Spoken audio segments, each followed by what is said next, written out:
Welcome, everybody, to Bible Bites. We are reading through the Bible a bite at a time.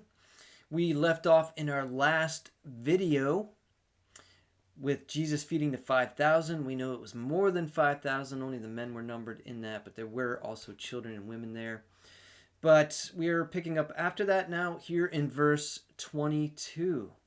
Immediately, Jesus made the disciples get into the boat and go on ahead of him to the other side while he dismissed the crowd. So he had just fed the 5,000. The disciples actually picked up over the leftovers. Jesus sends them in a boat across the Sea of Galilee while he dismisses the remaining crowd. And of course, we see why Jesus sent them on ahead here in verse 23, because it says, after he had dismissed them, he went up on a mountainside by himself to pray. Later that night he was there alone. So Jesus wanted to get alone. And we saw in our previous readings that Jesus' cousin, John the Baptist, had been murdered. And so Jesus had gone out into the wilderness to grieve, to reflect, to pray. But he didn't really get a chance to do that because the crowds had followed him. So now he gets this alone time. And we see that he was there alone in the middle of the night. So a period of hours had passed where Jesus was alone, was able to pray. Verse 24 states, and the boat was already a considerable distance from the land, buffeted by the waves because the wind was against it.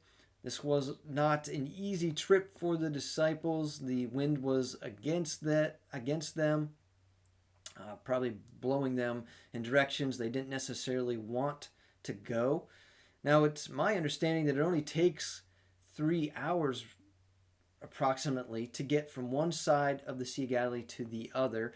Now, of course, there's a lot of variables there, including the wind and how straight of a line you're going. Are you going, diagonally, or just going across the shortest path there? So, yeah, there's variables, but verse 25 states that shortly before dawn, Jesus went out to them walking on the lake. So they didn't get very far. My guess is that Jesus had spent at least 5, 7, 8 hours maybe in prayer. He was there alone at night, but now it's dawn.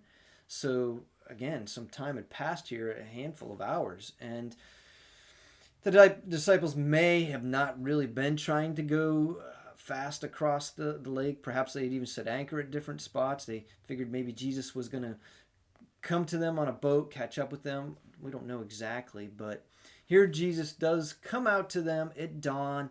The light's not fully out yet, right? It's still, the mornings where it's still just a little bit dusky yet, probably. And here they're seeing Jesus walking on the lake. And here's their reaction. It says, when the disciples saw him walking on the lake, they were terrified. It's a ghost, they said, and cried out in fear. Their first reaction, they see someone walking on the water. They know humans don't do that. Their first reaction then is it's a ghost. That's where their mind goes. Perhaps ours would not go there. I don't know. Our mind might go to some technology thing. Wow, that's a human with some kind of cool technology enabling them to walk on water. I don't know what we would think, but the disciples attributed this to a ghost. And Jesus immediately said to them, take courage, it is I, don't be afraid. God often speaks that to people in Scripture. Lord, if it's you, Peter replied, tell me to come to you on the water. Come, he said.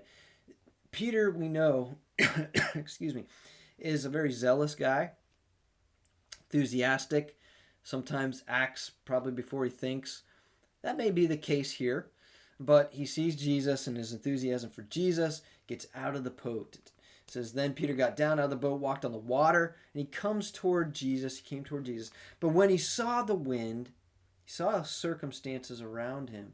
He was afraid, and beginning to sink, he cried out, Lord, save me. This is serious. Peter thinks he's going to drown. Immediately, Jesus reaches out his hand and caught him. You of little faith, he says, why did you doubt? This, I think, applies very well to, or can apply very well to many of us today, because the culture around us is like the waves in the water. It could easily cause us to doubt. There's a lot of tension, a lot of conflict. People can be very aggressive. There's a lot of fear being sown in our culture today, an immense amount of fear. So we could look at these things around us and really begin to doubt, lose heart. But there may be specific things we're going through as well that cause us to doubt. And so this question Jesus asked Peter, which is really rhetorical, well, at least for us it's rhetorical. Perhaps Jesus actually was waiting for people to answer, Peter to answer this. So, why do we doubt? Is Jesus not enough? Do we not trust him to bring us through these circumstances, even if there's a great amount of suffering involved? We see that Jesus rescued Peter. He will also rescue us. Verse 32. When they climbed into the boat, the wind died down. Those who were in the boat worshipped him, saying, "Truly you are the Son of God." There was at least some people here who hadn't believed that about Jesus.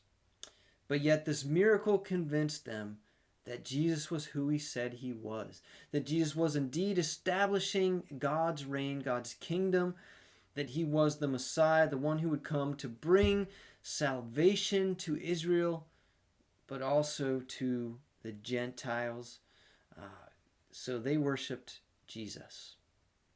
They ascribed to him honor and glory. And Jesus didn't dismiss that worship, but they worshipped him. All right, verse 34. When they had crossed over, they landed at Gennesaret. That's an area on the east side of the Sea of Galilee. Jesus had been there before, actually had performed at least one miracle that we know of there in healing the demoniac. It says, and when the men of that place recognized Jesus, they sent word to all the surrounding country. People brought all their sick to him and begged him to let the sick just touch the edge of his cloak, and all who touched it were healed. This is a very different reaction from what Jesus experienced before when he was over there, where people were kind of afraid of him. But obviously the testimony of what Jesus had done and who he was had now spread. They wanted Jesus there. Some of them probably just wanted to receive from Jesus what they could, the miracles, the healing. Others, recognizing who he was, were truly trusting in him and embracing this good news of God.